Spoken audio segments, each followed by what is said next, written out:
कल गर्भ कल्याणक का उत्तरार्ध था।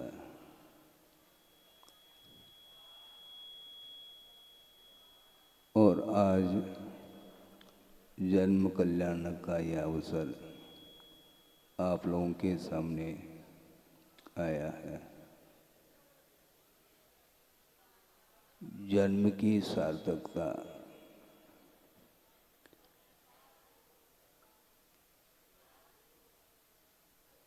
और अनंत काल के लिए जन्म मरण से वह आत्मा ऊपर उठेगी। संसार का परिभ्रमण जो होता है इसी का नाम है। बार बार जन्म और मरण लेकर के उसके माध्यम से संसारी प्राणी हमेशा दुखी रहता है। दुख और सुख ये दोनों लगे हुए हैं और सांसारिक सुख जिसका परिणाम दुखमय हुआ करता है। थोड़ा सा इंद्रियजन्य सुख उपलब्ध होता है तो संसारी प्राणी फूला नहीं समाता, किंतु न जाने ऐसा कौन सा कर्म सत्ता में विद्यमान रहता है कि वह सुख के स्थान पर उसको दुख पहुंचाता रहता है।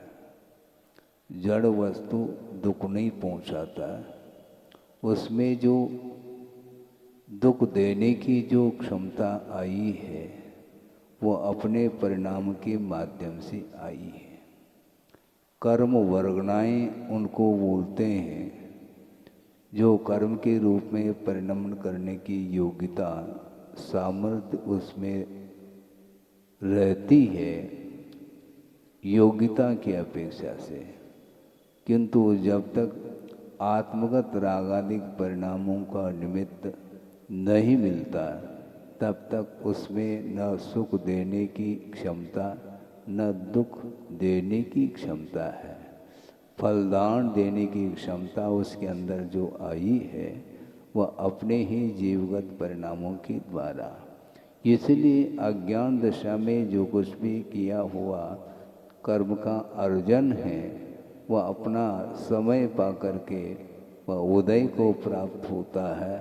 तो उस उदय में यदि संसारी प्राणी प्रभावित होता है तो उसको सुख और दुख का संवेदन हो सकता है, होता है। किंतु जन्म और मरण से ऊपर उठने की जो साधना जिन्होंने की है उसका परिणाम आज देखने को मिल रहा है। जन्म हुआ है और तीर्थंकर बनने वाले उस बालक का जन्म हुआ और जन्म होते ही 3 लोक में आनंद का वातावरण छा जाता है। एक क्षण के लिए नरकों में भी क्या ये किसका प्रभाव है? कहाँ तो अधोगति में नारकी निरंतर पाप कर्म का फल भोगने के लिए वो पहुँचे हैं। निरंतर उन्हें दुख का संवेदन होता है। पल भर में भी पल भर के लिए भी सुख का संवेदन नहीं हो पाता। इसके उपरांत भी थोड़ा सा संवेदन उन्हें भी सुख का होता है। ये किसका प्रभाव है? प्रभु का प्रभाव है। जन्म लेते ही जन्म कल्याणक मनाने के लिए सौधर्म इंद्र उपस्थित होता है।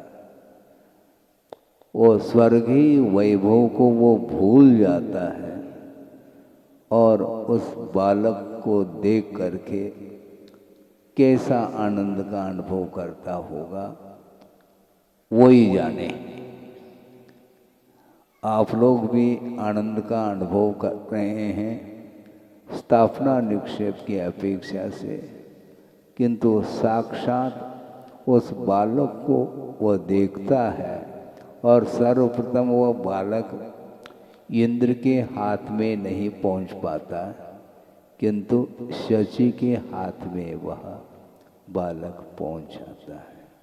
फिर बाद में इंद्र उसको ले करके सुमेरु पर्वत पर जाकर के अभिषेक करता है, जन्माभिषेक। सोचो, विचार करो। अभी सम्यक दर्शन उनके पास विद्यमान है और व्यावसायिक सम्यक दर्शन है, और वर्तमान में संयम नहीं है उनके जीवन में। असंयम अवस्था में रहते हुए भी एक असाधारण व्यक्तित्व इसी को बोलते हैं। सुनते हैं, महावीर भगवान के कितने नाम हैं? 5 हैं। वीर, अतिवीर, महावीर, वर्धमान और सन्मति, ये 5 नाम हैं। और सन्मति ये जो नाम पड़ा है, आपको सुन करके विस्मय होगा कि वो खेल रहे हैं, और उस अवस्था में, उस बाल्य अवस्था में उस महावीर को जिसने देखा, किसने? एक रिद्धिधारी मुनि महाराज की दृष्टि उस बालक की ओर जाती है। तो ऐसा असाधारण व्यक्तित्व कि रिद्धिधारी मुनि महाराज के जो भीतर जो जिज्ञासाएं उत्पन्न हो रही हैं, उन जिज्ञासाओं का समाधान उस बालक को देखते ही हो जाता है। और फल स्वरूप उन्होंने उसका नामकरण कर दिया कि यह सन्मति। सोचो, विचार करो। इधर हम प्रवचन कर रहे हैं, कोई जिज्ञासु कर लेता है तो बड़ी कठिनाई होती है समाधान देना।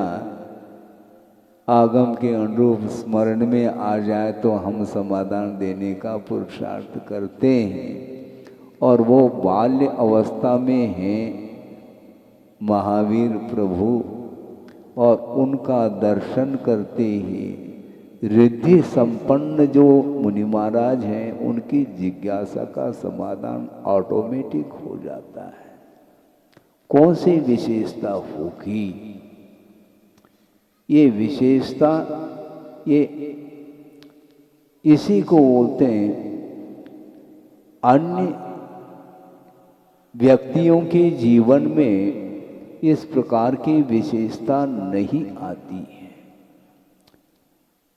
मुनि महाराज एक तरफ रह रहे हैं, हालांकि रिद्धिधारी मुनि महाराज जिनका जिज्ञासा का समाधान तो उस बालक के निमित्त से हुआ, इसके उपरांत भी उनके लिए वो वंदना नहीं करते हैं।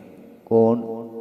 रिद्धि संपन्न मुनि महाराज, क्योंकि वह संयमी है और ये असंयमी है। जिज्ञासा का समाधान होना अलग विषय है, किंतु वर्तमान में अभी उनके जीवन में संयम नहीं आया है।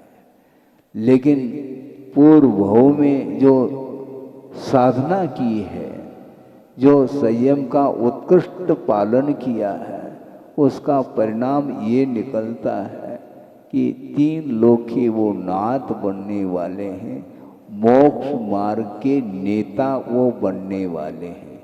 आज जन्म हुआ है और कल सुबह राजाभिषेक होगा और मध्याह्न में उन्हें वैराग्य उत्पन्न होगा और दीक्षित हो जाते हैं, और परसों उन्हें केवल ज्ञान उत्पन्न होना है। ये संक्षेप से महोत्सव, पंच कल्याणक महोत्सव की अपेक्षा से एक एक दिन रखा गया है।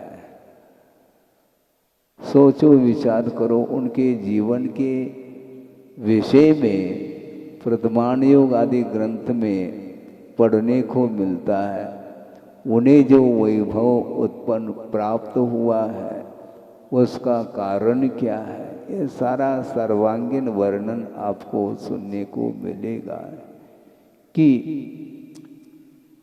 एक कारिका मुझे स्मरण में आ रही है। आचार्य समंतभद्र स्वामी ने कारिका दी है उच्च गोत्र के विषय में। उच्चै गोत्रम प्रणते भोगो दानात् उपासनात् पूजात् भक्ते सुंदर रूपम स्तवनात् कीर्ति तपो निधिषु, ऐसा कहा। तपोनिधि, तप ही जिसके लिए निधि है, ऐसे जो संयमी होते हैं, महाव्रती आदि होते हैं, उनकी उपासना करने से, उनकी वंदना करने से, उनके प्रति भक्ति करने से, उनके लिए दान आदि देने से क्या उपलब्ध होता है, इस कारिका में उन्होंने दिया है। उच्चैः गोत्रम प्रणते, वंदना करना सीखो, इस प्रकार गुरुदेव का बार बार कहना रहता था। मैं बार बार विचार करता था इस प्रकार क्यों कहते हैं आचार्य महाराज, और ख़ास तौर से हम लोगों को उनका संकेत रहता था वंदना करना सीखो। इसका अर्थ ये है उच्चै गोत्रम प्रणते, उच्च गोत्र का बंध होता है, और उसमें भी उच्च से उच्चतम जो गोत्र है वो कौन सा गोत्र है, तीर्थंकर जन्म लेते हैं वो गोत्र माना जाता है। उच्च से उच्च पद उन्हें प्राप्त हो रहा है, ये किसका परिणाम है?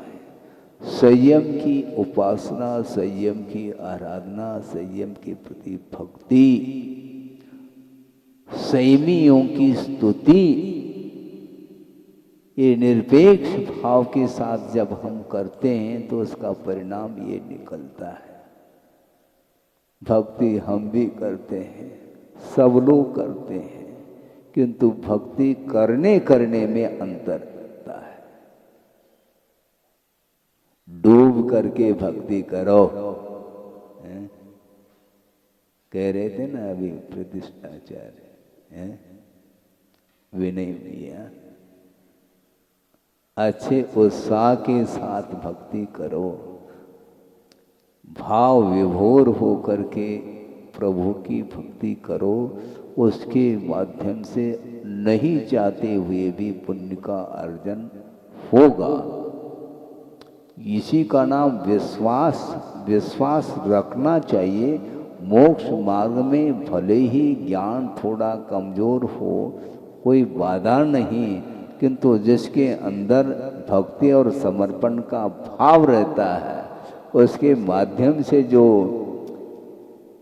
विकास होता है वह विकास हम उसका वर्णन नहीं कर सकते हैं। पूजा का प्रसंग भी उन्होंने दिया है। छोटा सा मेंढक है, किंतु उसकी भक्ति देखो प्रभु के प्रति।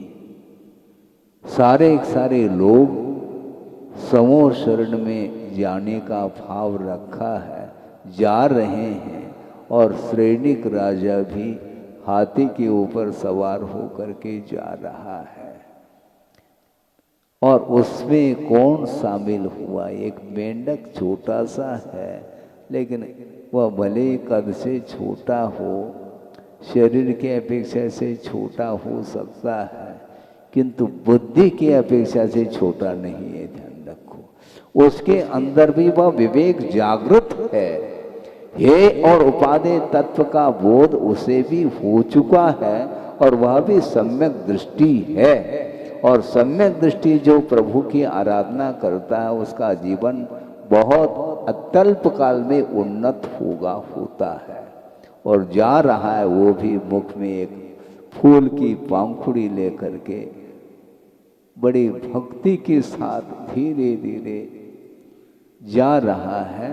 और संयोग ऐसा हो जाता है कि हाथी के पैर के नीचे आकर के उसका अवसान होता है।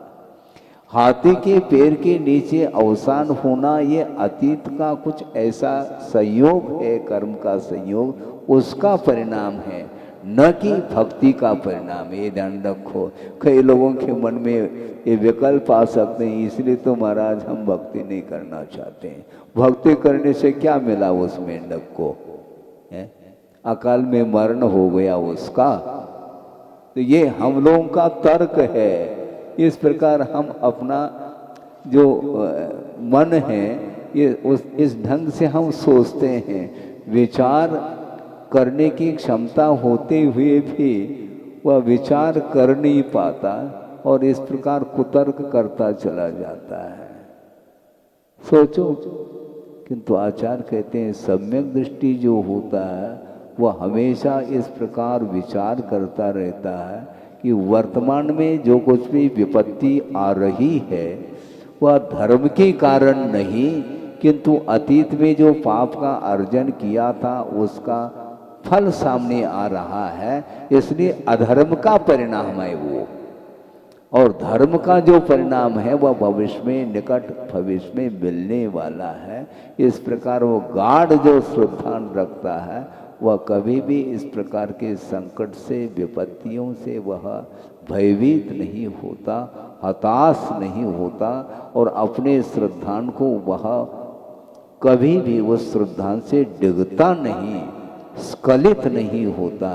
अपने आप को वह समझाता रहता है कि वर्तमान में जो कुछ भी दुख आदि का अनुभव हो रहा है वह अतीत का परिणाम है। इसलिए हमें बार बार सचेत रहना चाहिए कि वर्तमान में निरंतर धर्म की आराधना करेंगे तो आपका जो भविष्य है वह उज्ज्वलतम होगा, इसमें कोई संदेह नहीं।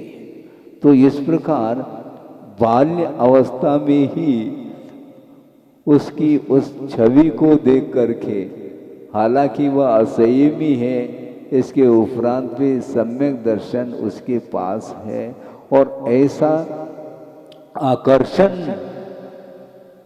कि रिद्धिधारी मुनि महाराज को भी वह प्रभावित कर रहा है।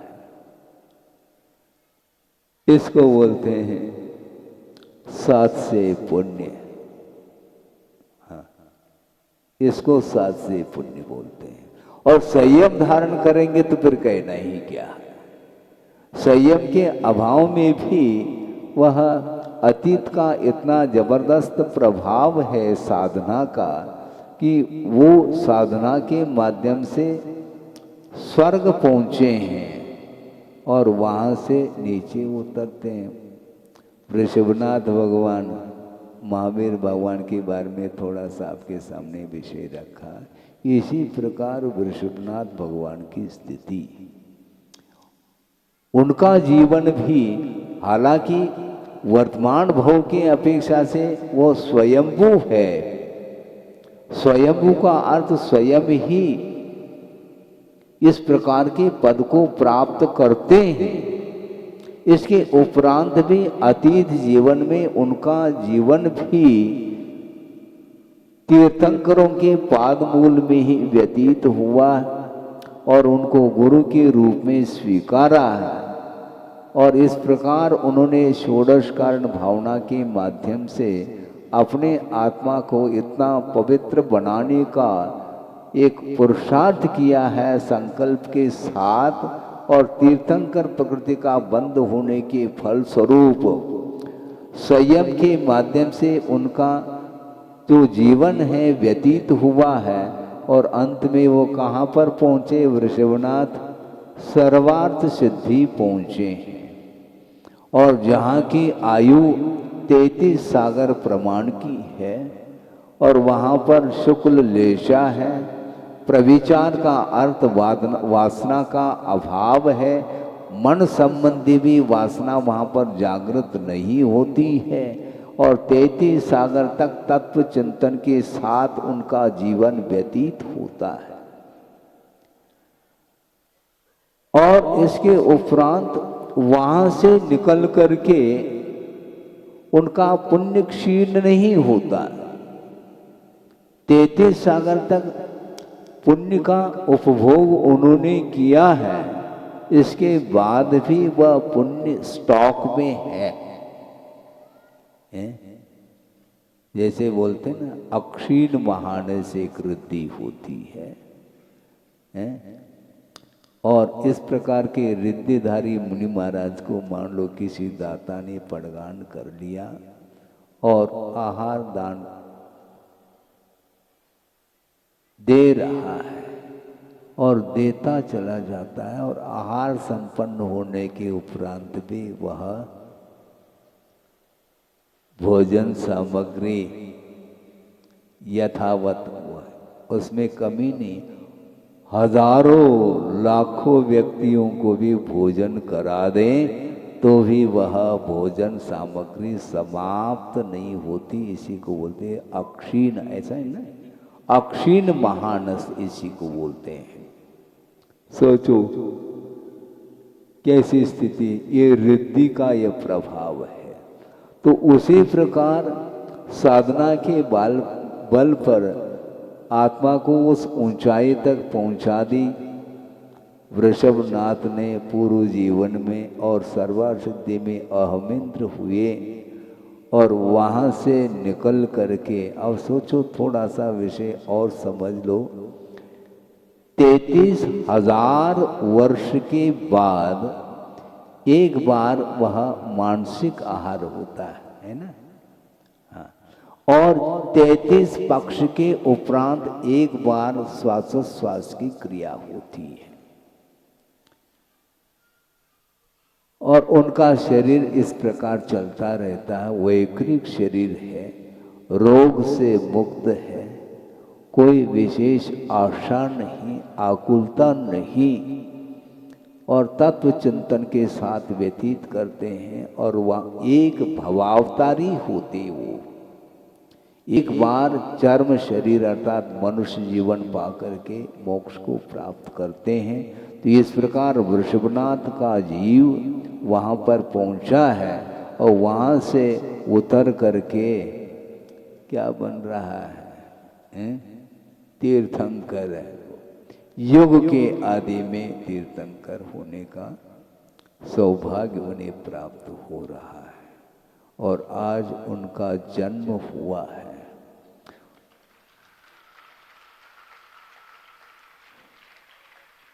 ये जो आनंद का अनुभव होता है, ये संयम का परिणाम है। जिसने संयम को अंगीकार करके इस पद को प्राप्त किया है, उन्हें तो आनंद हो ही रहा है, किंतु उस परिसर को जिसने प्राप्त कर लिया, वो सारा सारा परिसर भी आनंदित हो उठता है। अकाल में ऋतु है ही नहीं, बिना ऋतु के भी वृक्ष में फल और फूल आ जाते हैं, हरा भरा वृक्ष हो जाता है। ज्येष्ठ का महीना भी क्यों न हो, हाँ, ज्येष्ठ के महीने में वैसे एक ना फूल देखने को मिलता है पेड़ में, न फल न पत्ते, वो बिल्कुल ठूंठ सा खड़ा रहता है वो वृक्ष। इसके उपरांत भी तीर्थंकर के प्रभाव से, उनके पुण्य के कारण वातावरण इतना सुवीक्ष हो उठता है और सब लोगों के लिए वह आनंददायक वह वातावरण बन जाता है। मंद मंद सुगंध पवन का बहना, ये सारा सारा वातावरण जो हो रहा है, उस एक जीव का तीव्र पुण्य का उदय है और उसके माध्यम से सामूहिक पुण्य का उदय भी आ जाता है। सामूहिक पाप कर्म का भी उदय आता है और सामूहिक पुण्य कर्म का भी उदय सामूहिक पाप कर्म का उदय कैसे आता है? मान लो रात में शयन कर रहे हैं और अकस्मात भूकंप हो गया और हजारों की संख्या में लोगों का अवसान हो जाता है। ये सामूहिक पाप कर्म का उदय माना जाता है। इसी प्रकार सामूहिक पुण्य कर्म का जब उदय आता है, एक महान आत्मा का जब जन्म होता है, तो सबके जीवन में वह आनंद की लहर आ जाती है।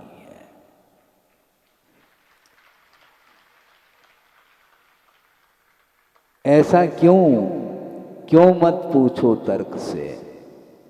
ये स्वभाव है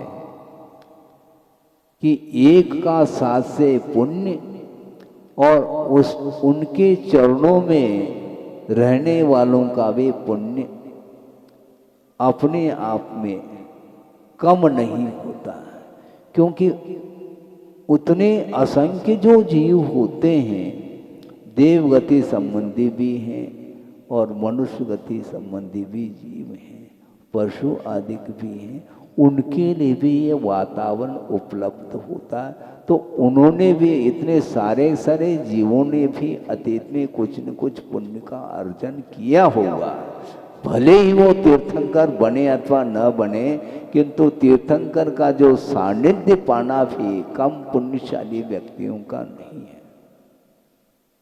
इसलिए उच्चे गोत्रम प्रणते कहा, प्रणाम करो, उच्च गोत्र का बंध होता है। अपनी प्रशंसा में लगे हो, इसके माध्यम से कभी भी उच्च गोत्र का बंध नहीं होता है। हमारी प्रशंसा दुनिया करे अथवा न करे, हमें कोई प्रयोजन नहीं। मुझे प्रशंसा से कोई प्रयोजन नहीं, मुझे भूख नहीं है, किंतु प्रभु की आराधना करने में जो डूब जाता है, वह कभी भी नीच गोत्र का बंध नहीं कर सकता। अत्यंत उत्कृष्ट जिसको बोलते हैं उच्च गोत्र, जिस गोत्र में पैदा होने से जैनेश्वरी दीक्षा मिलती है, इस प्रकार वह पुण्य का अर्जन करता है। ऐसे भी संसार में जीव हैं, मनुष्य जीवन तो उन्हें मिला है, किंतु वह मनुष्य जीवन पशु से भी निकृष्ट है, ये ध्यान रखो। जिन्हें अहिंसा का कोई बोध नहीं है, कोई ज्ञान नहीं है, पाप और पुण्य के विषय में कुछ भी नहीं जानता है, नादान है वह व्यक्ति, तो ऐसी स्थिति में उसका वह मनुष्य जीवन का मिलना कहाँ से सार्थक सिद्ध हो सकता है। मात्र मनुष्य जीवन मिलना यह कोई विशेष पुण्य नहीं, किंतु उस मनुष्य जीवन में जो और निकृष्ट पाप करने में जो लगा हुआ है, तो उसका निश्चित रूप से पतन है, इसमें कोई संदेह नहीं, कोई दो राय नहीं है। इसलिए मनुष्य जीवन मिलने के उपरांत भी उसका जो सदुपयोग करने में तत्पर है, उसका जीवन बिल्कुल बहुत निकट भविष्य में वह ऐसे महान आत्माओं का समागम प्राप्त करेगा और उनके चरण सानिध्य में रह करके उनके प्रति समर्पण का भाव करता हुआ अपने जीवन को सार्थक सिद्ध करता है। इसलिए ज़्यादा समय नहीं, 8:30 बजने को है। आगे और भी कार्यक्रम होंगे जन्म कल्याण के विषय को लेकर के।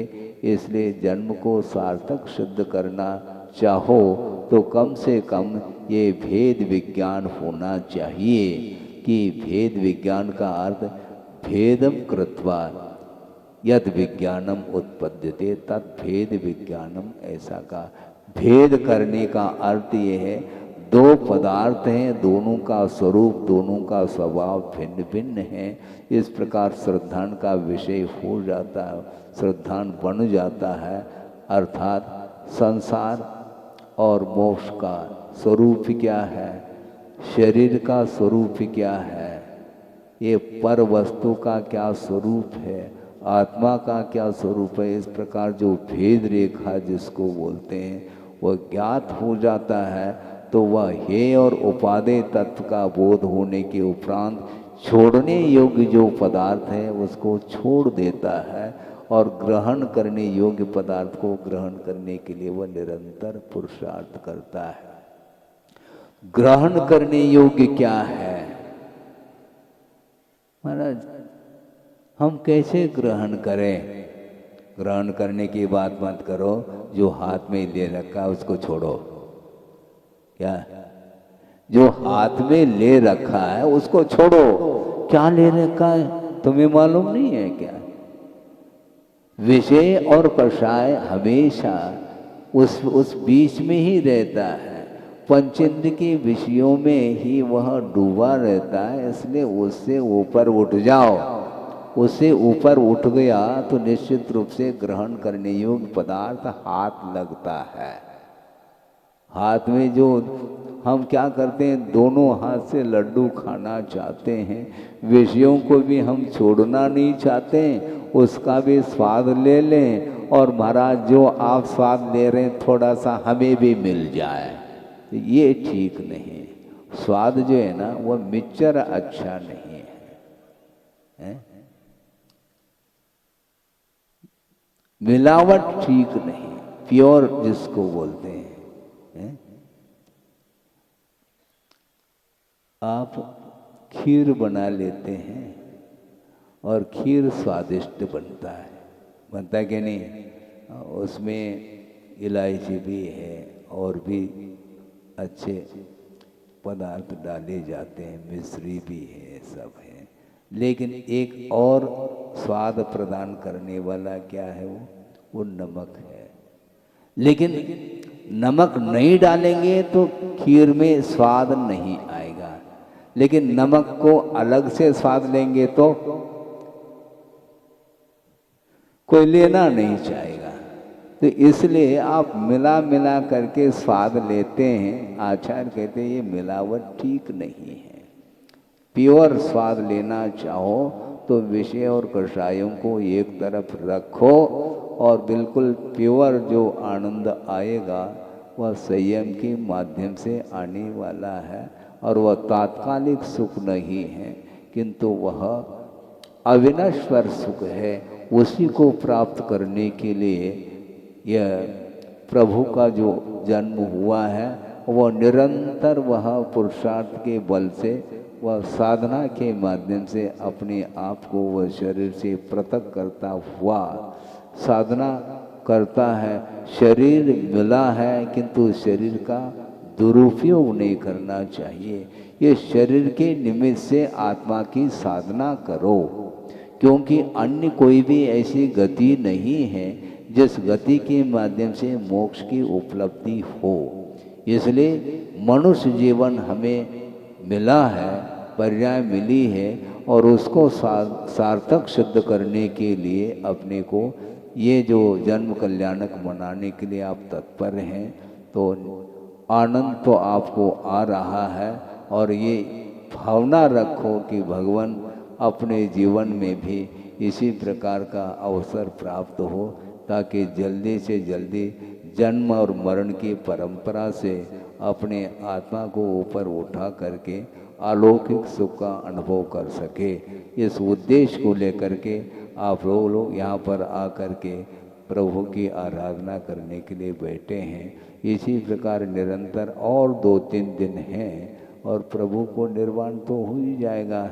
उसके उपरांत उनको मुक्ति मिलेगी तो आप लोगों को भी मुक्ति मिलेगी। कहाँ से? पंडाल से। तो है ही, रिटर्न टिकट तो आपके पास रहता ही है। ये कब तक करोगे? कोई वादा नहीं, लेकिन बीच बीच में इस प्रकार धार्मिक अनुष्ठान जो सामूहिक अनुष्ठान आप करते हैं उसके माध्यम से सामूहिक पुण्य का संचय होता है और छोटे छोटे बालकों के ऊपर भी धार्मिक संस्कार पड़ते चले जाते हैं। उनका जीवन भी भविष्य भी वह उज्जवल हो सकता है। हो इस पवित्र भावना के साथ अहिंसा परमो धर्म की जय। बोधि समाधि परिणाम शुद्धि स्वात्मोपलब्धि शिव शोक सिद्धि चिंतामणिम चिंतित वस्तुदाने त्वां वंदमानस्य ममास्तुते। परम पूजाचार्य गुरुवर श्री विद्यासागर जी मुनि महाराज की जय।